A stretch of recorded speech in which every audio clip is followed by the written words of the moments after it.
Vamos mergulhar numa premissa que é simplesmente fascinante.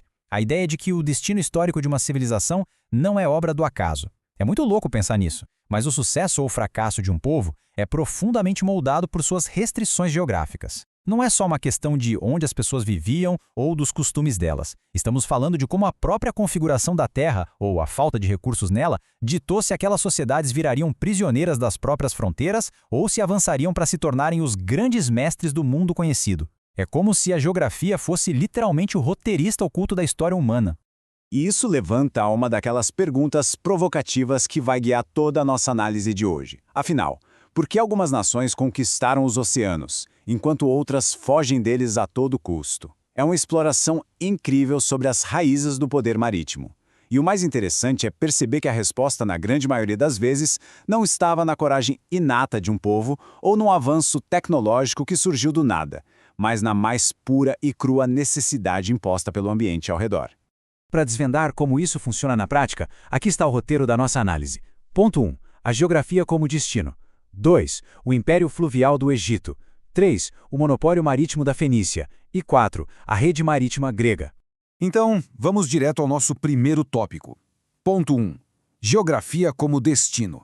A atração do oceano.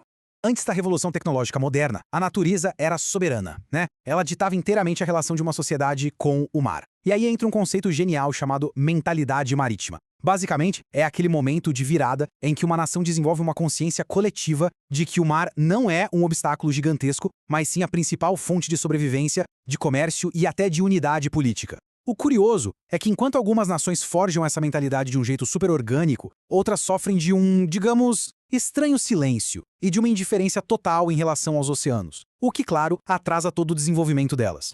O que nos leva perfeitamente ao nosso segundo ponto. O Império Fluvial do Egito, os marinheiros relutantes. Pensa só no Antigo Egito.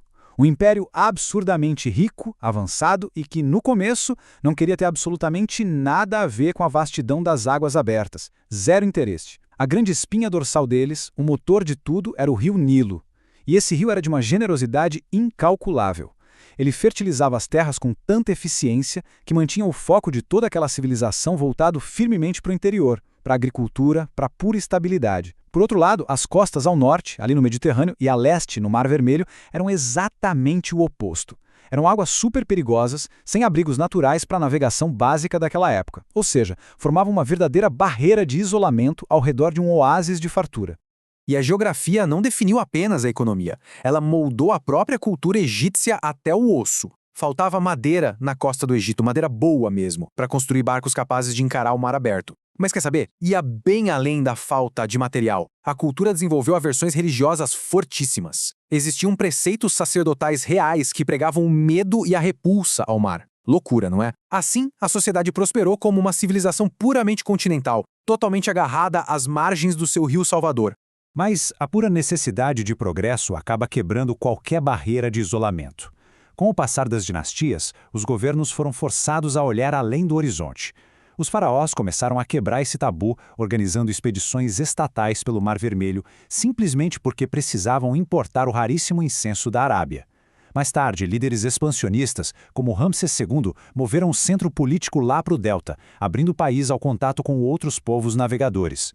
Todo esse movimento em direção à água chegou ao ápice, muitos séculos depois, com a fundação de Alexandria, que virou o polo comercial mais cosmopolita e vibrante do mundo antigo. Um destino marítimo inevitável para uma potência em pleno crescimento. E agora a gente muda completamente de cenário no ponto 3, o monopólio marítimo da Fenícia, os inovadores desesperados. Para entender essa dinâmica num contexto totalmente oposto, vamos olhar para um povo que foi brutalmente empurrado para o oceano. De um lado, a gente tinha o Egito desfrutando de vales férteis maravilhosos. Do outro, a Fenícia encarava uma geografia implacável. Eles viviam espremidos numa faixa super estreita de terra, com um solo mísero e estéril, encurralados por montanhas rochosas. A terra simplesmente não ia alimentar aquelas pessoas. Mas a geografia deu para eles duas cartas na manga. Montanhas cheias de grandes cedros perfeitos para construir navios e uma costa abençoada com portos naturais incríveis. Impulsionados pelo risco real da inanição, de morrer de fome mesmo, e usando a madeira ali do Líbano, os fenícios deixaram a terra infértil de lado e voltaram os olhos 100% para o mar. Eles transformaram desespero em maestria absoluta. O resultado disso? A criação da mais poderosa frota mercantil e a expansão de uma rede impressionante de feitorias e colônias. A coisa foi de pequenos postos avançados até cidades majestosas, tipo Cartago. Eles se espalharam por todo o Mediterrâneo e até passaram do Estreito de Gibraltar. Basicamente se tornaram a primeira nação ocidental a evoluir inteiramente sob a influência da água. Só que, junto com um sucesso estrondoso, vem a necessidade implacável de proteger o negócio. E as táticas deles? Parecem ter saído de um roteiro de espionagem. Para manter o controle absoluto daquelas rotas super lucrativas, as comunidades fenícias guardavam seus itinerários a 7 chaves. Era o maior segredo de toda a antiguidade. Eles até financiavam campanhas de desinformação, sério, eles espalhavam lendas aterrorizantes sobre monstros marinhos e serpentes aladas nos confins do oceano só para desencorajar qualquer outro povo de tentar usar as mesmas rotas. Eles indicavam caminhos falsos, atacavam navios concorrentes e inovaram absurdamente na tecnologia naval. O design incluiu cascos redondos e super ágeis para o comércio e frotas alongadas e perigosas preparadas para a guerra. Um verdadeiro show de estratégia. O que nos leva ao ápice da nossa análise no ponto 4. A rede marítima grega. Os construtores de redes.